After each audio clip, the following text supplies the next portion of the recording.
Decker. Hello, Decker. It's Suarez. What up, buddy? So what's happening with the court case right now? What's going on? I mean, it's just awaiting a judge, and it's gonna get scheduled as normal. Okay. But So, like, you saw we've it's on been the in here docket, for right? like we both been here for this is 3 days today. So if Yeah, you already saw it's on the docket, right? yeah, I saw us on the docket. But like, Okay.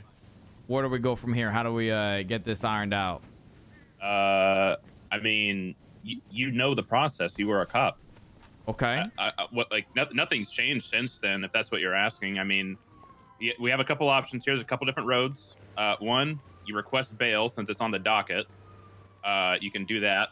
Two, we can talk out this plea deal, but I'm not going to the prison because of how dangerous it is right now. And I was told not to go by my higher ups. Or three, we wait for court to get scheduled. Okay. What's the plea deal look like then? Time served, you walk out, full fine. Okay. Days parole.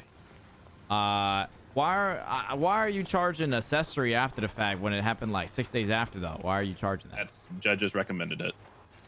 What does that DOJ mean though? I recommended don't it. understand that. What the judges recommended to charge Judges accessory recommended 6 accessory days after later? the fact due to aiding them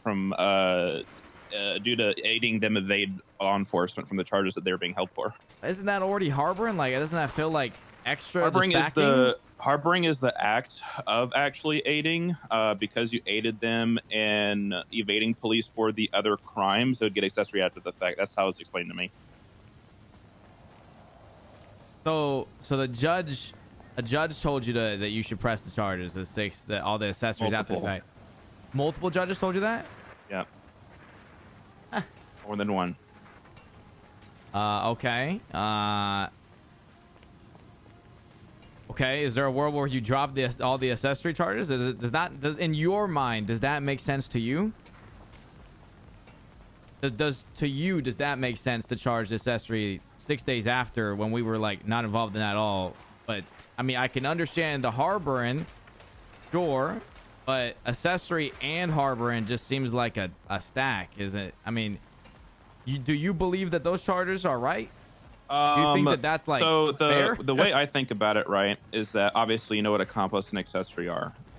So like the way I see it is, hang on, you asked, so I'm answering your question, right? So the way that I see it is that if you rob a bank and we're friends and you find me later saying, hey, the cops are chasing me, pick me up, and I, pick you up randomly and have no idea about the bank, but I still help you get away, that's still accessory to the crime, right? So it's either felony obstruction or it's accessory. Harboring is the hut charge, obviously, the capital crime for handling the aiding of evading law enforcement later. If they were already in prison or whatever, after processing. So since that's the case, you would still be an accessory to all the crimes that they committed or found guilty of. I see your mindset. I see what you're saying, and what you're saying does make sense. I'm not gonna be able to go. You have to go without me. If I go and rob a bank and if someone picks me up, they're after the fact, they get charged accessory. But we're talking, 6 days passed by. In no world has there ever been any charges pressed for an accessory 6 days after things happen. That's never do you impound? I'm only telling you because it happened last night. Wait, what do you mean? I mean, Dundee was charged for the same thing you got, and he pled guilty to everything. Well, I mean, whatever someone else got charged with, shouldn't dictate what happened here. I mean, No, that's not what I'm saying. I'm saying that this is the world where that's happened. Okay, but you see what I'm saying here? Let me ask you a question. If a car is using a violent felony and it's flagged for a violent felony, and you find the car 6 days later, are you going to impound the car for a violent felony? I don't think the car counts the same as somebody else, because you know that we don't. But like, you get the point though. Like, if you don't catch the car like within the same scenario or situation, or like hell, maybe even a couple hours the same day, like the VAF ain't gonna be issued even though it was used, but you could still VAF it in logic, right? Because technically, it was still used, you could still VAF it, but that's just not a world where that happens. So like, charge an accessory for something that happened 6 days after, it just doesn't make any sense. I don't understand. Who are the judges that are like? Which judges are saying this? It makes no sense.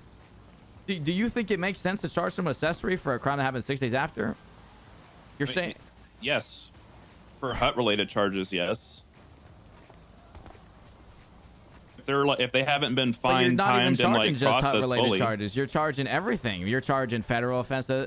You know, right? But what I'm saying is I'm saying is they were held until trial, right? They were on a hold. They were broken out of custody, and you helped them evade police while broken out of custody.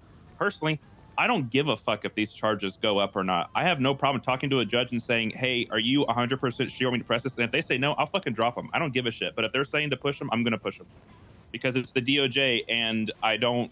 Like I said, like you and I both said before yesterday, man. There was nothing. Your case. It's your decision here, man. Like you decide whether you want to press it or not. Like you said before yesterday, this hasn't happened before. So this is all new territory altogether. Before yesterday, nobody was charged with terrorism, murdering a government employee, or harboring a fugitive for that matter. So this is all brand new territory for everybody involved.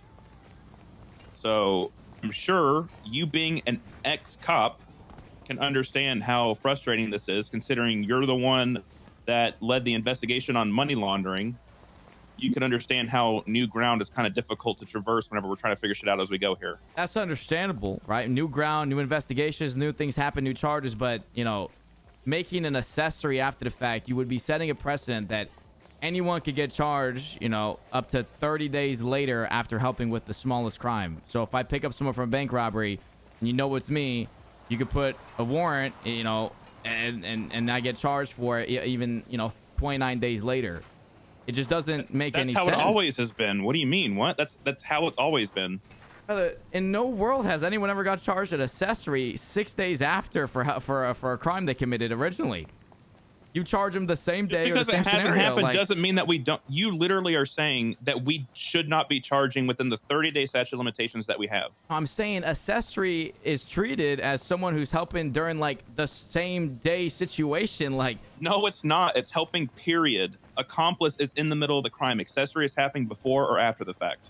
You're already charging me for harboring those. What I'm trying to say.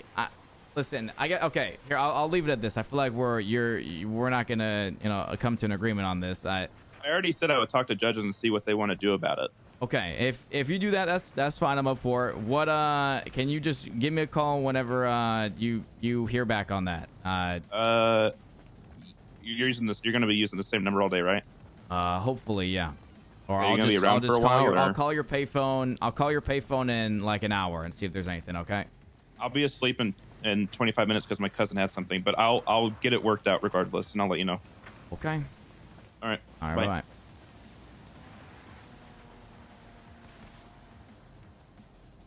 There's no judges in the yellow pages, man.